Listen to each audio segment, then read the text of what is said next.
Welcome to Everything Life and Real Estate. Let's get started with our hosts, Linda McKissick and Dana Gentry.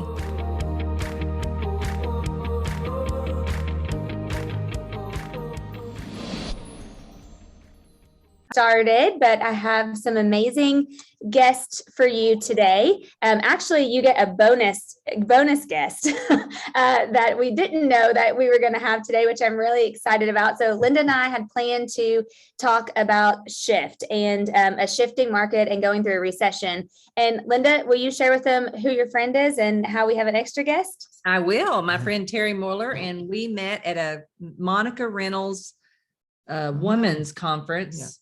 Gosh, in the early 90s.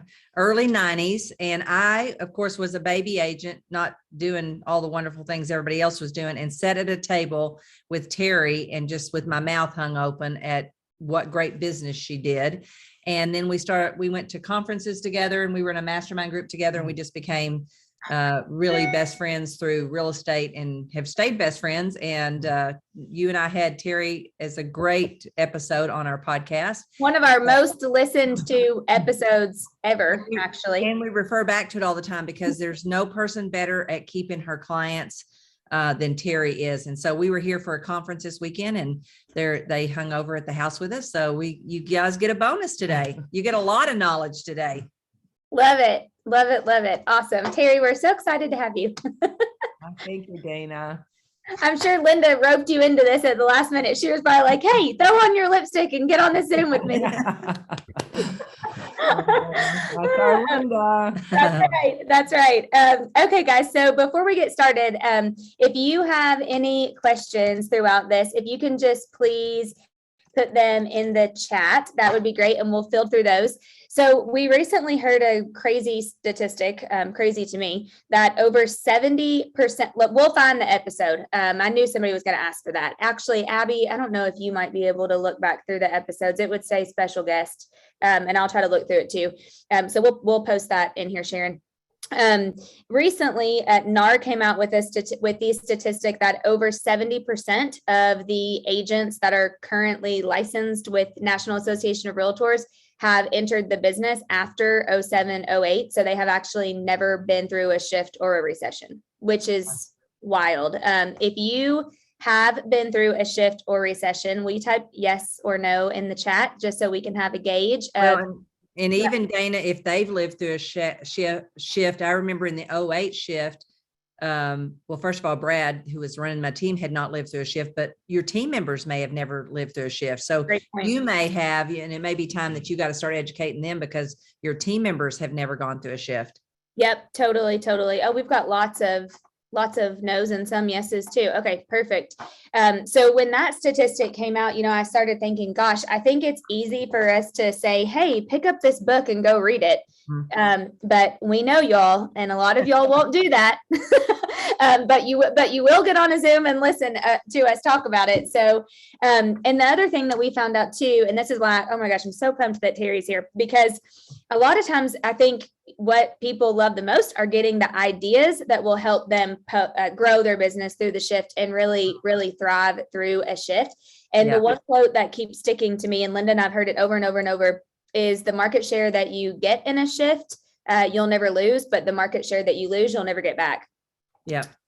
And Linda, was it Gary that said, or I don't even know where that originated from. I feel like maybe Gary. Yeah, it's probably from one of the masterminds, and as you say that, Dana, one of the things that we've always done when the market starts to shift is, offer your clients a shift book.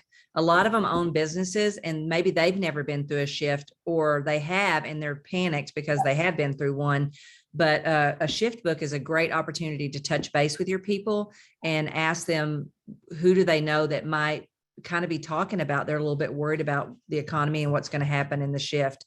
So that's a great tool to use the shift book with your clients, or do a shift book mastermind with your clients. Yeah, love that idea.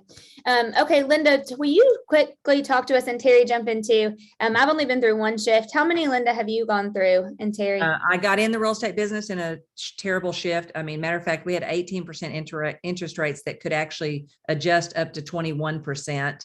Wow. And that was the first one. And then it lasted through the early 90s. Mhm. And then the 08 one was my second. So this will be my third. How about you? Oh, I've had 5 shifts. Wow. Okay. Started my career in 1979. And so as a new agent, very much like Linda, the interest rates were 18%, but I didn't know any better. Yeah. Terry, I feel like someone in the chat is getting ready to ask for you to post your face cream, like whatever you use on your. I'm like, how is she for 5 shifts? What? But No wrinkles. it's that Southern California living. Yeah. The sunshine. It's sunshine and ocean or something. What are your guys' take right now on this next one? Because I know everybody says it won't be as bad as what it was in 07, 08. Any thoughts just to kick us off that you guys have? Well, I think, what I was talking to Linda about earlier is that this is the first time that I have seen where the shift is everywhere at the same time. Yeah. So going to the conference that we just went to, there were agents from all around the country, and everyone was talking about the same thing. And so whereas in the past, California was one way and maybe Florida or Texas or the Midwest, it's all been the same. It's like 5 or 6 weeks ago, all of a sudden, everything stopped. Yeah. And so the challenge that I think that we have, or at least I have right now, are the clients that I have that got caught in it. Yeah. That got caught in it. And like many of the people out there, and again, going back to the conference that we went to and talking to so many different agents, is that we were all telling people that, we'll put your house on the market on Thursday and hear all the offers on Tuesday. And that's how it's been for a long time. And so now it's really managing the client's expectations. And again, what you talked about at the beginning, Dana, most agents have not had the experience of, any of this stuff. I mean, I know in the last 2 years, we were selling houses that people didn't care if they had an inspection. And now we've got inspection issues, and we've got people asking for money back and, things that we haven't done for a long time. Yeah. And Dana and Terry's right. We know we may not have the foreclosures we had before, but what we will have is expectations that we have to learn how to have great scripts and dialogues around to manage. Because at the conference this past weekend, one agent, a really good agent, said, I had a seller want to fire me after 10 days because the house hadn't sold. Yes. So there must be something wrong with me. And so learning what's your listing presentation. I just wrote that down. Yep. So when you go in, you've got to have a listing presentation that's real clear that you get from them, kind of what they're expecting. Did they hear from a person at a party last week that they got 50 offers? Because, that's old news, but to them, that's fresh news. So that's the main thing is no, you may not have all the foreclosures, but you're going to have prices not going up.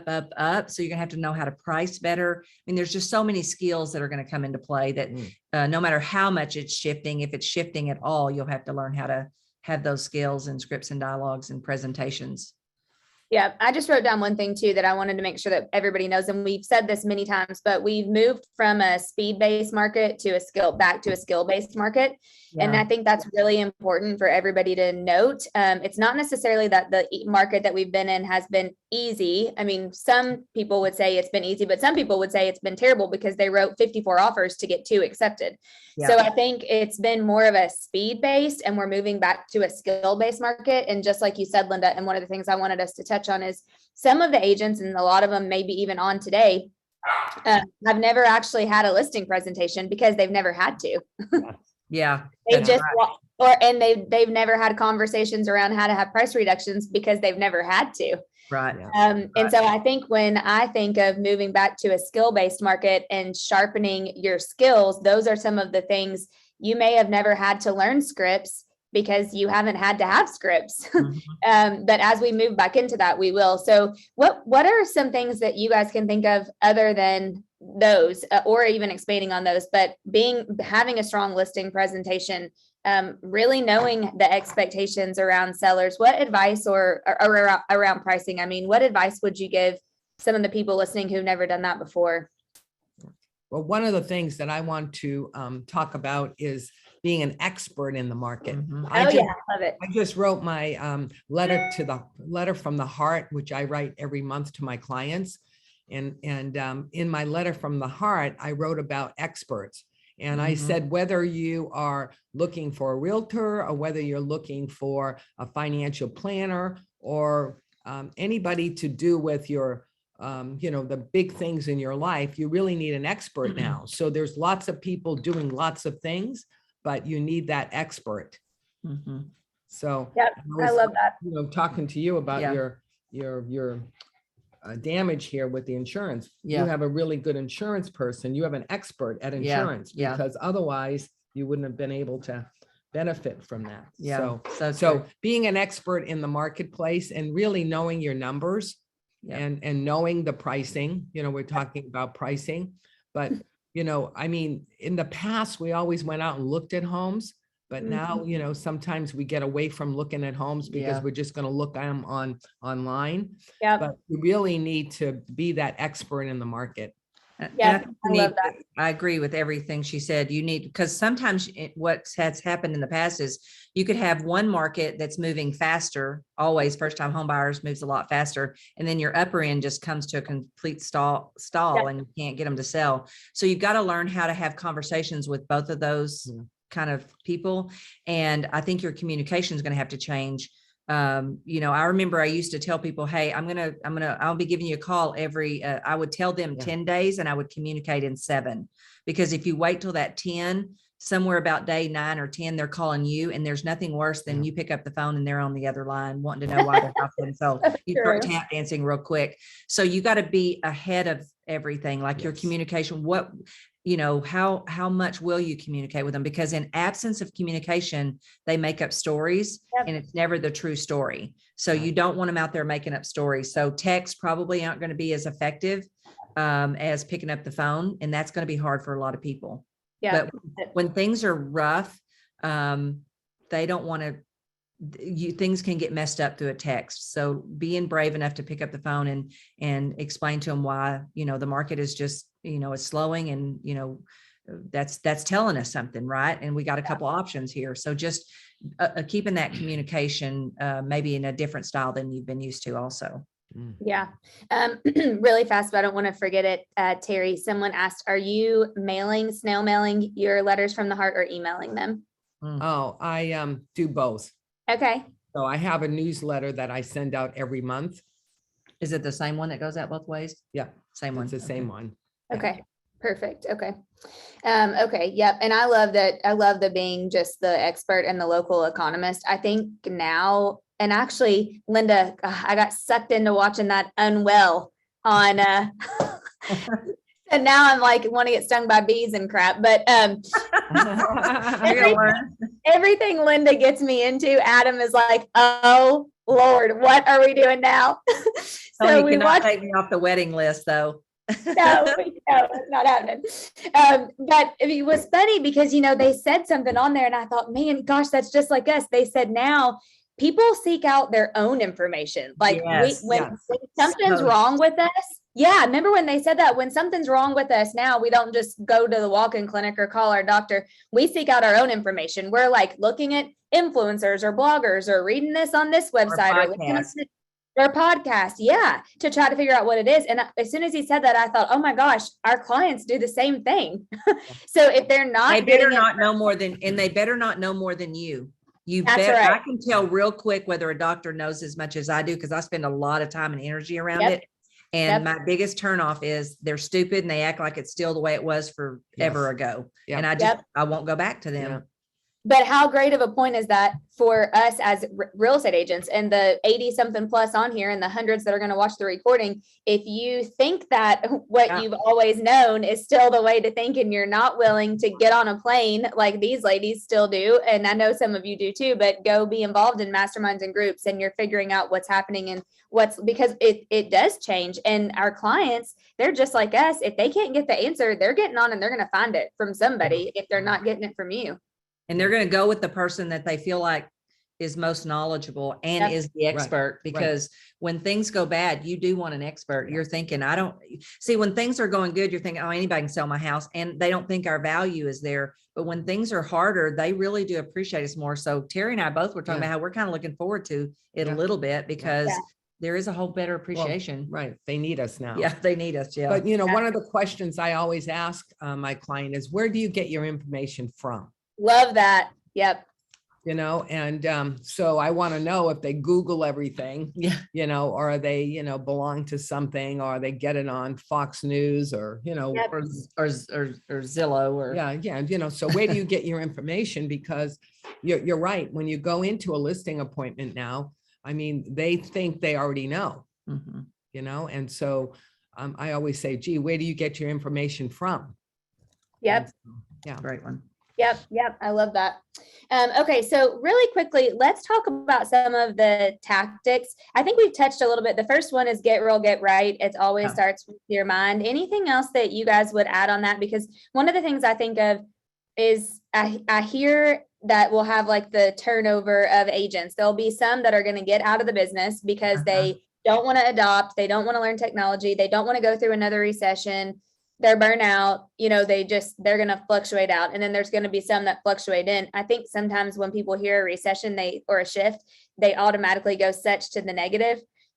What would you say about mindset? Because I think there's a lot of opportunity that can be gained too. Yep. You want to go first? Yeah. Mindset is everything. And, when I think of some of the shifts that I've gone through, it's always I've done well coming into a shift, because I'm willing to do whatever it takes. I'm learning based. So I'll go out there and learn whatever I need to learn. And I've always wanted to be the expert on everything. So I'm probably overqualified on just about everything, like Linda. We're just always learning something new. But when it really comes down to it, it's really the way you think about things. And I always say, in fact, on my telephone calls, it says, what you think about, you bring about. And I believe that if I want to, and I tell my clients that, because they all know I'm like that. And I say, if we really want to find a buyer, then we have to all think together that we're going to have that buyer for your nice home. Yeah. Yeah. And I would say, for me, I used to have a ritual, because what will start to happen is you'll feel like there's more realtors than there is business. And so what do you do when that happens? And a couple of things. One that used to help me was I'd go get in my car just to maybe even go to the Sonic and get a soda or something. But I would make sure I would drive through neighborhoods and see how many rooftops there really were. Yeah. Or get on the MLS and see how many homes sold last month, because when you do that, you realize that there's enough homes out there. I'm just not getting my share. So then my issue begins to be, how do I get my share? And so I get real about the fact that it's not that there's not enough sales going on. It's the fact that I'm not getting enough of that I need to hit my goals. So that's one thing. And then the other is have a peer partner that can kind of spot when you, what I call go in the gap or go in the, the gray space, and kind of just get them, maybe give them the mineral rights questions from Fierce Conversations, and have them just start asking you questions, because when someone starts asking you questions, it activates your brain to get out of the place where you are. And you'll very quick, it's kind of like when the doctor starts asking you questions, you start feeling better and solving your problem yourself. Yeah. You'll do the same thing here. But the problem is you're keeping it all inside and it's getting pushed down. You're not talking it out with somebody. So find a peer or somebody that you can say, hey, I just need to talk to somebody. Dana and I just call and say, hey, I just need an adultier adult. I did that to Nikki this morning, and we realized we all need an adultier adult. But so find out figure out, where do you get in that low space? What is it causes that? And then if you don't have any idea what to get out, find somebody and say, hey, if you were me, what would you do in this situation? Here's where I tend to start feeling down and like I don't really know if I want to go through this shift or do whatever. But everybody does it. So don't think you're the only one. I mean, everybody does it. And you just want to, figure out who can you talk to that's going to maybe help you see things differently. One of the things that helped us, like even this weekend, was just getting ideas from other people about how they're overcoming some of the buyer's objections of, different things. So get around other people because they'll give you ideas that you can then go back and use on your appointments. Yeah. Somebody asked, this is a great question. Where do you go to actually get your information from? I mean, I think one of you two just now said it a second ago too, but you should be the master of your MLS and your local stats. Yeah. And I see that she's on, but I mean, I don't know anybody in our area better than Jenny Matioc at that. Like they look every morning and every day, and she knows exactly how many homes came on and how many price reductions and all of those things. If you don't know how to do that stuff, you need to find, every day there she is. You need to find somebody to teach you how to do that. And then I think there's several others. I mean, we never miss a chance to go to Mega Camper Family Reunion and hear this kind of thing right here. Yeah. What we're doing today.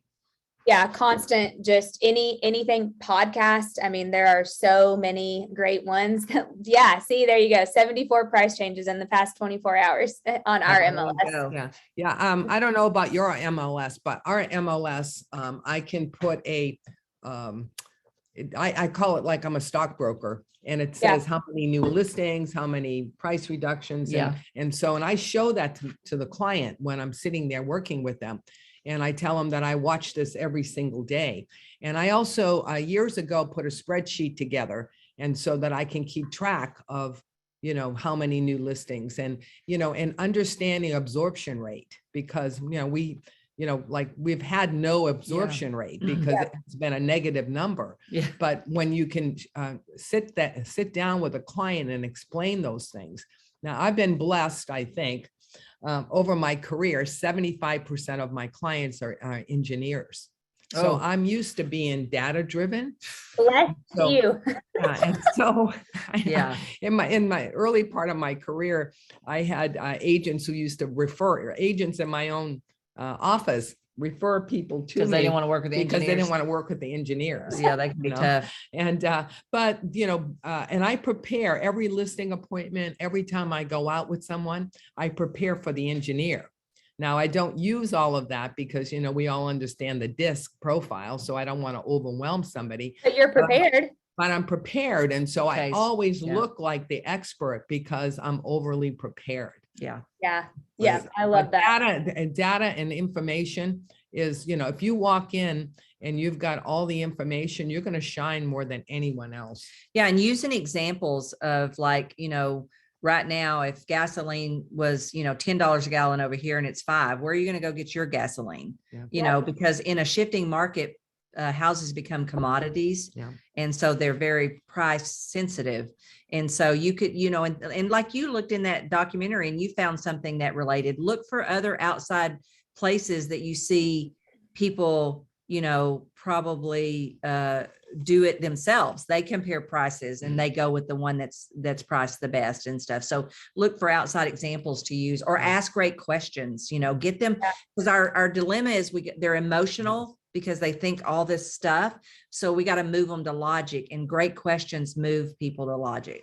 Yeah, I love that. I think too, Terry, you said something earlier, you're always learning based, and obviously Linda and I are the same way. And when you said that, Linda, it just made me think I'm the person, I think I took 17 pages of notes from the Garth Brooks documentary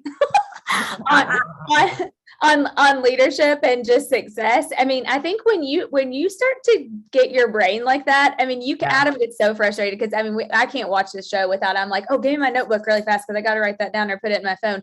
But you just constantly start to see other things and you'll relate them to what you do. I mean, and I pay attention to things. I know you ladies do too, but like Gary gave this, or it was in Mega Camp or something. I mean, I immediately within a day, Heather had this printed and laminated for me because I wanted to be able to use this. The reliably forecasting recessions. How long did they last? When were the last ones we had? When did they start? When did they end? Yes. I mean, show up with something laminated and you're an expert just because it's laminated.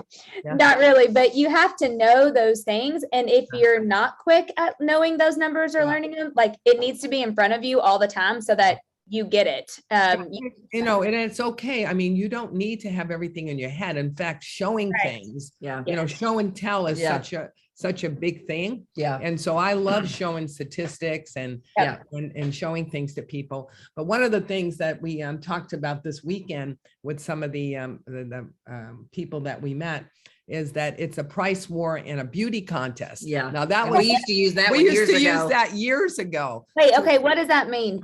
A price war means that you got to have it priced right and it's got to look right. Yeah. Well, in the last 2 years, at least in California, you Didn't could have to stick do either anything one. on the market. no matter Right. What it looked like. Now it's got to be priced right and it's got to look good. And so, we need to get back to staging and making sure our houses look good and all that. And, and so you can't just, take your iPhone and go take pictures. You need a professional, and I always tell everyone that, at least in our area, that when you get a showing on your house, it's the second showing. The first showing happens online. Mhm. And that's why it's so important, especially on the listing side, is that we use professional pictures, video, or, in Southern California, I mean, I don't know how it is here, but in Southern California, I mean, there's a lot of competition. And so you've got to do things, at a very high level. High quality. And, but in the last 2 years, I saw many listings that it was an iPhone pictures and, they got away with that stuff, but I still did everything that I always have done. Yeah. That's a great point. But now we need it. Yeah. Now Yeah, you have to do it. absolutely. Well, actually, that walks right into the next thing I was going to ask, which is about remargining your business and expense management. Sometimes I think we can be guilty of like, oh my gosh, we just got to stop everything. What would you say is cutting? Like, I see people cut their coaches, move out of their offices, they stop all their direct mail. And I'm like, wait a minute, if it's there's a difference between an expense and an investment. Yeah. What would you guys say on that? Well, first of all, you never cut anything that's working, and you should have been measuring everything all along. Yeah. So you measure it for some kind of return. And here's the thing, if I've got a coach and I'm not seeing value in the fact that I've got a coach, I should have got rid of that coach already a long time ago. Right. But I don't go get rid of a coach who's helping me be more productive. I don't care what's happening in the marketplace. So we should have, number one, always hold your money accountable to give a return. So should have been doing that already, right? But now it's imperative that you do it because you're not going to have extra money necessarily to just throw things at the wall and see if it sticks. But I would never get rid of anything that is a lead generation that actually works or investing in myself, because I am the asset. I'm either, I'm either going to be a pro athlete at this or I'm not. Oh, I love that. That's so good. Yeah. Terry. Yeah. No, I totally agree with everything that Linda says. And I think about, maybe because I've been in so many shifts, that, I think I was just thinking about the question is that every quarter, even in the last 2 years, I met with my team and we looked at everything that we've been doing and should we do something different? Should we go ahead and do the, the 3D stuff. I mean, so we looked at all those things quarterly and we started implementing things as we went along, just based on, I had the feeling that this was coming. And so. Yeah. Well, that's great, because that reminds me of the Wayne Gretzky, like you skate to where the puck is going, not where it is. And Gary always says you should act like the market that is coming, not the one that you're in. Yeah. And I would probably, if I was going to cut anywhere too, I'd cut as much personally as I would anywhere else, because if you do gain market share here, you never lose. I've never lost market share that I gained, and I've always gained market share in a shift. Yeah. So you kind of should be prepping to be ready for it and cut personally before I would cut anything in business that's working, because now's the time to go big, because you can gain market share and gain business that you could keep for the rest, the next 20 years. Yeah, that's a great point. I feel like Gary mentioned that on our mastermind too, that a lot of people say they have to go to their business, but they won't cut out their Starbucks every day, or their lavish, all their stuff that they do, because we don't think about that. And usually that can be a big deal. What about, let's talk really fast about expectations with the sellers, like actually setting, because I'm hearing from a lot of our agents too, that they're going in and people are still thinking that they can have the prices that they had a month ago or 2 months ago. What would you guys say on just being able to manage their expectations the right way? Linda, you kind of touched on that in the beginning, but maybe go a little bit deeper on that. Yeah. You go first. Yeah, I think that is the number one thing right now that we have to do. Yep. And again, going back to what I said, I always say, where do you get your information from? Yeah. And so I ask a lot of questions up front because I need to know where they're coming from so that I can deliver my presentation based on that. And so, and I always ask, 90% of my business comes from my database, but I have a lot of referrals from people too. I always ask, when was the last time you used a real estate agent? How did you like that agent?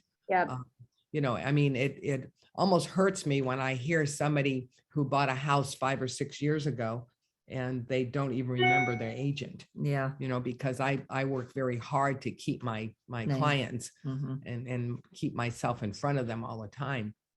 But, really sitting there and saying, again, you have to be able to have your data or your information so you can show them that you're the expert, and then, telling them exactly how it's going to be. And, and telling stories. I'm a big storyteller, and I like to be able to, say that, last week this happened and this is what it was. And, and because I've been in the business for so long, I don't even have to make them up. They're all true. But people relate to stories and other people. They want to feel like somebody else. Totally agree with that. And I was like last week, before we came here for the conference, my clients are sitting there saying, oh, I feel like I waited too long, and they were all like negative. And, so at first I had to get them that, no, listen, I'm the expert. I'm going to be able to get you through this, and so we can do it. And, so it's really like sitting there, asking the right questions and delivering the information according to what you hear. And I always say this in everything that I teach: no one does what you tell them. Buyers don't, sellers don't, and we can't make buyers buy or sellers sell. What we have to do is get people to really self-discover. That either you're the person, this is the time, this is the price, this is what we should do, whatever. And the greatest way to do that is great logical questions that make them think, great stories that they can see their own selves in, and experientially, which means sometimes we've had to get them in the car and take them to see some of the competition. But back to the presentation, I think it's set in your listing presentation. And this is one of the reasons why I just redid all my listing course and everything else, is because most people don't think to go in and ask questions. And one of the first questions I think that's most valuable you can ask is, I know time is, thank you for having me out tonight. I know time is your most valuable asset. And so that I don't waste it. On a scale of 1 to 10, 10, we totally meet your expectations, or 1, I totally waste your time tonight. What are your expectations for our meeting tonight? Because what I want to know is, are they already planning on listing with me? Do they need me to prove to them why they should list? And you got to get clear about that first. And you got to be okay to ask great questions and then let silence do the heavy lifting, and not, let it go until it's completely awkward, and then go a little bit longer. And that's going to be real hard for a lot of people to do, but you want them to tell you as much as you possibly can before you jump in and start telling them, what you think. And so majority of your questions should be more consultative and more great questions, and figuring out, if we can't get the price you want, but we get you there on time, is that okay?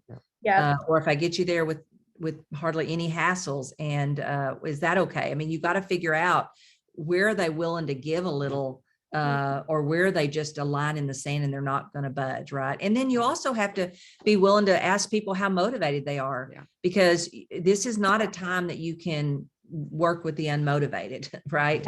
You want to, unless you just want to be kind of drug all over the schoolyard like a puppy or something, because that's what'll happen. They'll just drag you everywhere. But you gotta try to figure out their motivation, and that's how you choose who you work with, is their motivation. One of the questions that I ask up front is, what's important about selling your house now? Oh, yep. Love it.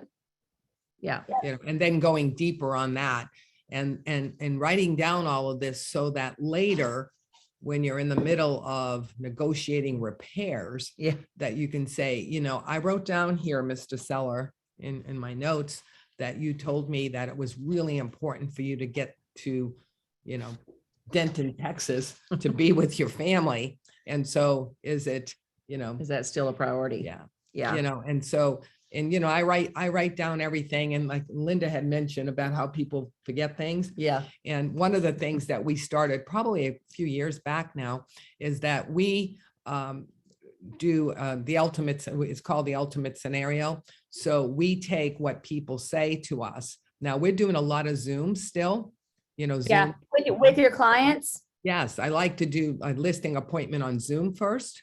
Oh, You know, wow. Okay. Love that. and then I record it. Okay. And then I can go back. I tell them I'm going to record it so I don't forget anything. Yeah. And then I great. go back and then we capsulize what they said and we send it to them in an email. And so then later I can go back and, you know, tell them what it is that they told me. Yeah. That they said they didn't say. Yeah. So Sarah, you do your first appointment with them is on Zoom and then you go to their house after that? Yes. Yeah. I I've been love doing that. that. Yeah. I really like it because I want my whole team there. I have a small team. Yeah. So, and there's 4 of us. And so, and we're all, you know, doing something. And so we all come together. And that's been my best success. You mean on the Zoom call? Yeah, That's we're all, awesome. yeah, we're all together and then we all talk. And even if they can't stay the whole time, like one works with the buyers and one works with the listings with me. And then Raymond helps me, my husband, on the inspection, but they Wow. get to see everybody up front and they get to see Wow. who we are. See all the people that are working for them. Yes. And so that's been great for us. And then we also, again, because our team is smaller, right after that, then what we do is that we do a group text and a group email. So everybody gets to see everything. Yeah. Oh, that's great. So Yeah. That's good. That's really good. You guys, I think the part of this virtual is here to stay. I don't know that we'll ever I mean, it's so much more efficient. Yeah. well, I think that the pandemic really helped us. Yeah. And so it's, I rarely do I have somebody who doesn't know how to do it, even older people, because their grandkids have taught them. Yeah. Yeah. So everybody seems to know Zoom and everybody's busy. And Yep. so after, you know, we started being able to go out, and California was the worst, you know, we were Yeah. shut in for everything. But after we started going out, then people were still, I say, hey, here's your choice. I can come over to the house, or I could start off with a Zoom call and we can talk about, you know, your expectations and what Love we that. deliver. And You know, get into pricing on there on the Zoom? no, I don't usually get into pricing. I can give somebody a range, you know. Yeah. And, the other thing I always ask everyone, I suppose you've already gone to Zoom and looked at the value of your house. You mean Zillow? Zillow. Yeah. Sorry, Zillow. Yeah. Yeah. Yeah. I say that's just one of my questions. So probably you've gone to Zillow to look at the price of your house, and they're either going to say, oh no, I don't even go in. I don't even know how to get in there. So that tells me their level. Or they say, yeah, Zoom said my house was worth this. Zillow. Yeah, Zillow. I'm sorry. Zillow. One of them Z words. Yeah. Yeah. And, you know, so right Then you know there, what you're up yeah, against. then I know what I'm up against, you know. Because they and might have in their mind that it's worth $500,000 more than what it is because Zillow said that. Yeah, Yeah. yeah. And then you can always go to Redfin, and Redfin's always lower, you know, so Yeah. before I go to somebody's house, I do Zillow, Redfin, and anything else I can find, so Yep. that I have that data. Because when they say to me, Zillow said this, I Mhm. can Yeah. say, well, Redfin said this. So with who you And and one of the things that came up on the script off this weekend was, Yeah. well, if Zillow had said your house was worth $50,000 less, would you have gone with them? You know, would Yeah. you have believed them? You know, so it Well, could be the other way. That's good though, Redfin. Yeah, the other thing that we learned this week, somebody said, has Zillow been in your house? Yeah. Oh, that's good. I love that. Yeah. And then the thing I thought of for Zillow too is, you know, they can't even get their own evaluations right on the houses they're buying. So how can they get yours right? Yeah, which is very accurate. Very accurate. But Hey, you have people to know asking- that. See, you have to know that information, Mhm. because if Yeah, you don't, absolutely. so. Yeah. Is people are asking, is it Star Power? Is that the group? Yeah. That's what I thought. Okay. Yeah. Okay. Yeah, And that was- actually, I'm erected. Yeah. Yeah, because it was We got it was a lot. resurrected. Yeah. I mean, we haven't met for 10 years. Yeah. Yeah, I was gonna say, I felt like I've heard Linda talk about that so many times, but I thought it was like not a thing anymore. So that's cool though, that they had that. Well, Megan asked, we went to just meet the people, but we ended up learning a lot, Yeah. right? Yeah. It was fun. that's awesome. Megan asked, let me ask a couple questions here, and then I just have about 2 or 3 more I want to try to get through. Megan asked a great question, and we say this a lot. So she asked, is the opportunity for gain in market share during a recession due to other agents leaving, skill-based, or what are the greatest factors that can contribute to that? And my answer would be, it's all of the above. I think Yes. a shift in a recession requires more work. And I think there are always going to be people that will put in the work and people that won't put in the work. And Yeah. so I think in my mind, Megan, I think a lot of it is the people that think that they can just do what they've always done and they don't have to sharpen their skills and they don't have to create more experiences for their clients and they don't have to become the expert. They will lose market share from the agents that are willing to do those things and that not only want to do it, but they'll actually go and do it. Anything else you guys would add on that? Oh, well, because if you're the expert and you sound different than everyone else, Yeah. and you have a great presentation that asks lots of great questions, because the person that talks the most feels Yeah. like it was the best presentation. So you don't want to be the one that leaves there thinking you were awesome. You want them to think, man, that was so different and so awesome. And so winning more to me is one of the ways you'll come out ahead is you'll win more of the at bats you get on. Yeah, what I think is great about Keller Williams is that Gary Keller has always taught us to be ahead of the game. Yeah. Totally. So I think that Keller Yeah. Williams agents really have the opportunity Yeah, to be ahead of the game. And Yeah. I really, and I just see this in my area where people they don't know what to do. Agents don't know what to do now, not agents in my office, but on the outside, Yeah. and they're behind. And so it'll probably be 2023 before they wake up and decide, Yeah. oh, it's different. Well, they'll get frustrated because a lot of people are already starting to go out on appointments and not know how to handle some of the objections they're Yeah. getting. So, Well, and also Terry had a good point too. I think there will be some people, Megan, who will, they won't want to do the professional, photographs and they won't want to do videos and they won't want to invest in some of the things that they need to actually be relevant and be kind of more with it. And so when their clients are out looking for those things and they're not willing to provide them, then they'll lose that market share to somebody who is. yeah. Okay, so 2 more kind of bigger quick questions. Obviously, the rates are rising. Linda, you said you started when they were 18%. I know Gary said they were 23% or something when he started. Terry, I'm sure you've seen all of them too. What can you guys talk about creating urgency with our buyers and how much does or does not the rates affect? Do you know what I mean? Because Yeah. I feel like a lot of these agents have in their mind, oh my gosh, the rates are going up. The rates are going up. And yeah, they have gone up a little bit. And some people say we might see 8 by the end of the year. Who the heck knows? But what would you say around that? Because people still buy houses. Yeah. Yes. Yeah. Yeah, definitely people still buy houses. And that's what Linda was talking about, the motivation. So you got to have the motivation. But the other thing is that I've always prided myself in understanding loans. So, Terry, I'm so glad you said that because I'm not to interrupt you, but I was going to say that I just learned, Gary told us in the last mastermind, 1 in 5 mortgages today, as of the end of June, are an ARM. And the large percentage of realtors don't know how to explain what an ARM is. exactly. I was just And going to say buy-downs. that I spend a lot of time with my lender and making sure that I totally understand what new products are out there. Huge takeaway.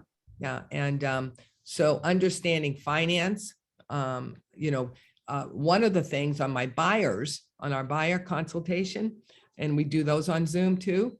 My lender comes on that buyer consultation. Love it. So when it's on Zoom, it's much easier, so the buyer comes and the buyer's just there so that I can show and I say right in front of my lender that, it's totally up to you, Mr. and Mrs. Buyer, if you want to use our lender or not. However, this person is somebody that we've used for years and he's an expert in this kind of first-time buyers you know, whatever you are, I'm an expert in that. I'm an expert in first-time buyers, sellers.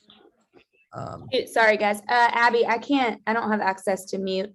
Thank you. Okay, perfect. Sorry, Terry, go ahead. So, yeah. So one thing you got to spend some time kind of thinking around this. One thing that's good to do is, like you just said, Dana, you said that some places are telling us that they could go to 8% by the end of the year. So Mr. and Mrs. Bauer, would you rather buy a house at 5? Will 5% look good when we get to 8? Would you wish you had bought at 5% or 4% or whatever the number is at the time? Yeah. When we get to 8 or maybe even more. So that's one thing you have to get them to think about. The other thing, and I think I heard this from somebody at the conference this week, is marry the house and date the rate, meaning you can. Yes, I love that. Because this person wanted to wait. See, we had the audience make us a list of objections, and then we all just handled them. And one of the objections was the person thinks the rates are going to come down, and so they want to wait, right? Oh. So you can tell them to marry the house and date the rates, because you can always refinance if they do come down. But if they don't come down, you're safe because you went ahead and did the house. And then you got to learn about buy downs big time, because yes, we talked about that. I mean, tons of people, you know, sellers will have to be willing to pay some points to buy them down sometimes. Yeah, people in Gary's top group said that's already back. That their MOFers now are seller is willing to buy down rate. Yeah. And then the other thing is tell them to take, if the prices had continued to go up last year and people were paying $100,000 over asking compared to the rate going up just a little bit, figure out the difference between 2 or 3 points in the rates compared to if they had been in the same place with a lower rate, but had to pay $100 to $1,000 more for the house. So you can run those numbers and kind of let them see it that way. Again, you're moving people from emotion to logic. And the best way you can do that is statistics and numbers and facts. Yeah. And the more that you can help people self-discover, like Linda said earlier, people don't want to be told. They don't want to be sold. They don't want to be told. Right.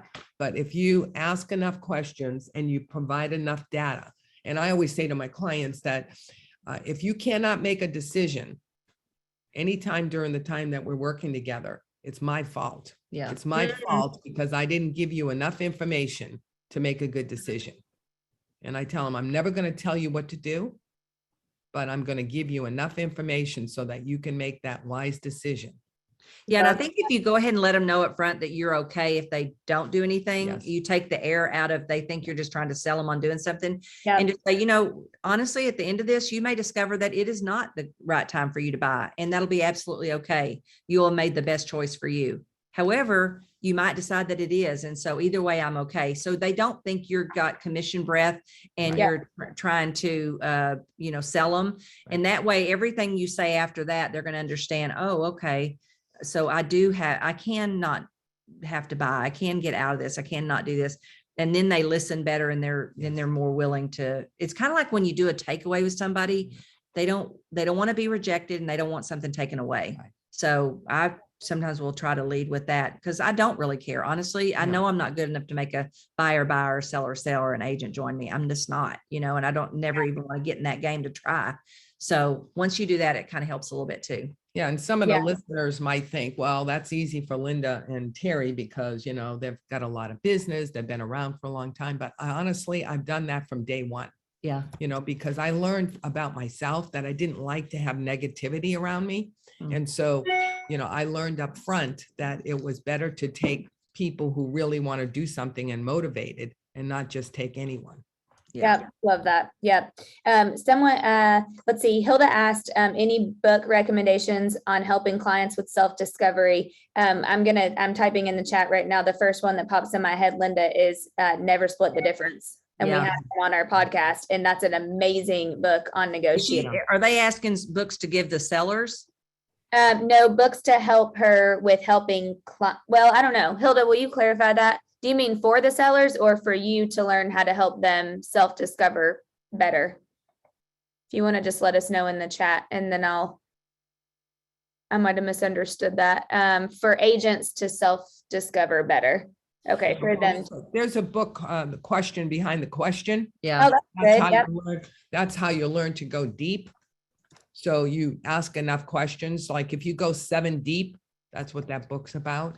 And, Dana, I think about, because I just got off the phone last week with Sid Walker, and I hope you and I can Oh, yes. do this webinar for everybody, because he's created a new online course. But I love all of his strategy, because what he teaches you is to don't come from ego, because ego is what makes us nervous and doesn't want to call and do all that stuff. If we can come from contribution, and that's what really this is, then you're not as hesitant to talk to people or say things to people, because you don't have an agenda. You don't have ego involved. And so I'm sitting here looking at this book that in which he's on our podcast. I don't remember which one he is, but How I Conquered Call Reluctance, Fear of Self-Promotion, and Increased My Prospecting.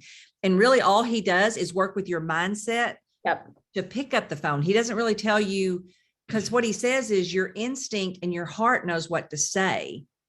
Yeah. But you're letting your ego try to convince you that there's this thing you got to say or do. And so I'm excited about his stuff again, because he teaches you that ego is the one that causes us to get in so much issues. And if we'll come from, contribution in the heart, then just like Terry has always done, you'll get a whole lot more in the long run. So I would probably, pick up some of his work. His name is Sid Walker, and he's got 2 or 3 books, but I like it because he really works on your mental. He's awesome. Yeah, that was one of our most listened to episodes too. And he was great. And I'll include those episodes in the follow-up email. So anyone who registered, also make sure that we send all that out too. Okay, last 5 minutes. And if you guys have any questions, make sure and type it in the chat. But I know you guys have done some crazy things to stand out amongst your competition. Linda has stood on roofs. Adam says I say that word wrong. Roof, whatever, tops of houses. And Linda, how do you say it? You're not probably the person for me to ask either. No, you and I are going to say it the same way. I would say roofs, but it's probably roof. I don't know. Let's just go with what we know. Roof. Let's just don't stand on the roof. Roof. That's what Terry. That's what Adam's. When I say that word, he starts to bark like a dog. Like he's like, what does he say? Roof. It's not a U. It's an O. I don't know. You know what? Yeah, Allie said too. Y'all know what we mean, but get up there on top of that where the shingles are. Yes, Linda's gotten where the shingles are. Terry's done a million things. I think the one thing I remember is you send in a $2 bill when your client's kids lose their teeth or something crazy. And a $10 gas card. Yeah. Yes, when they get their gas card. Oh, now, hey, that's what we said the other day. We were talking in a group, and I said, honestly, the best thing you could do right now is give them, instead of a $10 gas card, give them a 25, and the parents would probably steal it from the kid. She gives it to the teenager who just got their license. Yeah. It's the best idea. I know so many people love those ideas. So what are some of those things that you guys do or have done to really stand out? Yeah. And to build a relationship? Yeah. Well, I mean, my cards, and that's what we did the special thing on. My cards have always been good. And this is snail cards. Yeah. You can do, send out cards, and you can do all kinds of other cards, but these are still, and now because hardly anybody gets any mail, with an actual stamp on it, handwritten, but sending, I sent out, I probably sent out $200 worth of cards for graduation. Wow. And I find these on Facebook. So I look at Facebook and I look for things. And so I'll send a $50 gift card for a graduation. And so I found a lot of graduation people. And then I sent the $2 bills to all those kids that go from preschool to kindergarten and they graduate, at least in California, they do that. Yeah. And so, doing things that, I kind of look at what everybody else is doing, and I do the opposite. Yeah. Or if they're doing nothing, you do just a little bit more. Yeah. But, yeah. And I would say, I tend to lean towards, like educating people. Yeah. Like I would probably, one of the first things I would probably do is put together an opportunity to teach people shift. Yeah. Because they don't really, I taught 150 of my past clients Quantum Leap before, because they don't have any resources to sit down and spend all day and talk about your life and how to have a big life. So what is something so different that no one else could do, right? Yeah. Well, most people, because they're not with KW, wouldn't think to use the shift book because Yep. they don't, they just, number one, they just wouldn't. And so I would probably lean towards that kind of stuff. I would say, what are my people thinking in their head? I love all the cute advertising. Like we used to have a dog, and an Irish setter dog that was our neighbors, and we'd say dependable and trustworthy, and so is the dog. All that stuff is eye-catching and fun, but that's just to get their attention. At the end of the day, I'm going to try to show up as the expert and say, what are they asking themselves in their head right now? What in the world is going to happen next in this market? I have not met a person yet that didn't find out I was in real estate, and the first thing they asked me is, what do you think is going to happen in the market? Totally. So why don't you just lead with that? Yeah. Let me tell you what I think is going to happen in the market, just kind of be that reason. And I'll look for anything where I can get 50 eyes looking at me instead of 2.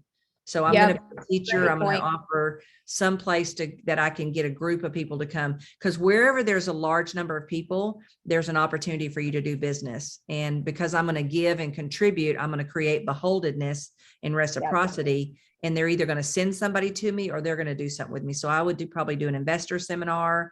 I would do shift seminar. I would do whatever I could to get in front of people. Yeah. Two of the things that I would like to add is that one of the things that I started doing, because we've had a lot of forest fires in California, and so people have been underinsured. And so because people, the values of property have escalated so much, then unless your insurance company has given you a call, which they don't, then you're probably underinsured. So being able to call people now, that's a really good way to call them and say, I'd really love to talk to you about the value of your home, and have you talk to your insurance person. Terry, what's funny about that you just said? Actually, our jeweler, I tend to like jewelry a little bit, and our jeweler called us and said, hey, I just wanted to give you a heads up that your diamonds are so up right now that diamonds are worth like twice as much as what they were even 2 years ago. And he said, you need to have your jewelry reappraised. I'm happy to do it for you so that you can change your insurance. Yes. And I looked at Adam and I said, man, that's good service. I mean, because I would never have thought to call and add that change, get new appraisals on my jewelry and add it to our insurance. But even doing that, like you said, with the fires, to me, I thought, I wonder how many other jewelry people are doing that with their clients. Probably not a lot. Yeah, for sure. Yeah. Terry, sorry, you had one more. Yeah, the other one, we're just starting to do this. Unfortunately, I've had several clients in the last year pass away. I mean, young, like 50 years old, and they passed away, and the spouse didn't know anything about anything. They didn't know the passwords. They didn't know how to get into the bank, and so we're putting together Zoom seminars talking about, we call it the Red Book Project. And what it is getting a binder and getting all of this information together, and so I put it into my newsletter, and I just put a little teaser in there, and I got a bunch of people who said, I'm really interested in that. Yeah. And I was telling Terry, I remember when my son-in-law passed away, my daughter and I we didn't have his passcodes. She didn't know the bank account numbers. We were so lost. Yeah. What a great idea to add value and get a chance to be with your people. I love this. And everybody needs that, no matter how. Everybody. And then not having a will or a trust. Yeah. So you can, we're going to put a whole series together. So we'll have an attorney that will come on. We can have the insurance person come on, about the having enough insurance. And so we could put a whole, series together on this. Well, I think, Terry, we just figured out what you'll have to come on the podcast next and talk about. Exactly. People are already in the chat saying, I need to know what goes in the binder. Yeah, exactly. I remember I Googled a lot because after it happened to Andrew and we were so lost for so long. I mean, she didn't know how to get in his Facebook page to get messages from people. I mean, there's just so many things you don't think about, but I Googled and started with just what I could find on not just in the Google to figure out what people said you should have put together. And again, if you Google, there's all kinds of different books and things. And so what I'm doing is we're taking your name on it. Yeah. We're taking all of this stuff and plagiarizing, bringing it all together on the things that we want. And then Raymond, my husband, has a designation in grief counseling. And so he's got grief counseling stuff in there. And, things about like, if you were to go tomorrow, who would you wish that you had said something to? So write those letters beforehand. Yes. Oh my gosh, that's great. So, You know what I love about that, and honestly, this has like really been this whole training, which has been so good, is you aren't just you and everybody. You're not just a realtor that sells houses that when you want to have longevity and you want to last, you become their everything. Your confidant. Everything. Yeah. The more value that you can give, the more relationship that you can build, the more that you notice, the more that you're the expert, the more that you are all of these things. Like, I love even that you are still doing the letter from the heart. Like, you can do them, be consistent with them. You're not just their real estate agent anymore. You're everything. And those are the people that take market share during a shift. And it's so interesting because I always ask my clients, how do they, how do they perceive me? Yeah. And they always say, I care. Yeah. Well, this weekend, she left the conference and went and visited one of her past clients who husband had died. Yeah. And she moved here. And so Terry, because I asked Terry, I said, gosh, she had 40 clients move away last year. I'm like, are you going to be out of business or anything? I said, what are you going to do to replace us? Do you tell everybody they got to bring somebody before they leave town? But she said, I don't take them off my list. Oh. So they still refer to me because they still know people in that area. And she still treats there, them like they're her client. I love that. Well, if I put something in my in a mailing and it says it's a coupon for something, I ask them if they will send the coupon to somebody who still lives in Thousand Oaks. Oh, great idea. Love it. Oh my gosh. Okay. Well, we're 4 minutes over. Everybody hung on. So they must have got something. So thank you guys so much. This was like such a good bonus to have Terry. So thanks for sharing. So I got to share my great friends with everybody. I know. So if you guys could give them some thanks and love in the chat, that we've already gotten tons of it, but we will be sending out the recording. I took copious notes as per usual. So I'll send out the best questions and the ideas and all of those things. And if you guys have any other questions, just let us know and we'll get it from those ladies. And then now we've got to have Terry back on the podcast. So we need to work on that. You got it. We'll do it. Thank you guys. Enjoy your time together. Tell Nikki hi. I will. See you. Be sure to subscribe for more business strategies and tactics to inspire you to live an abundant real estate life. Don't forget to rate and review so we can bring you the best content. Find this and other valuable information at everythinglifeandrealestate.com.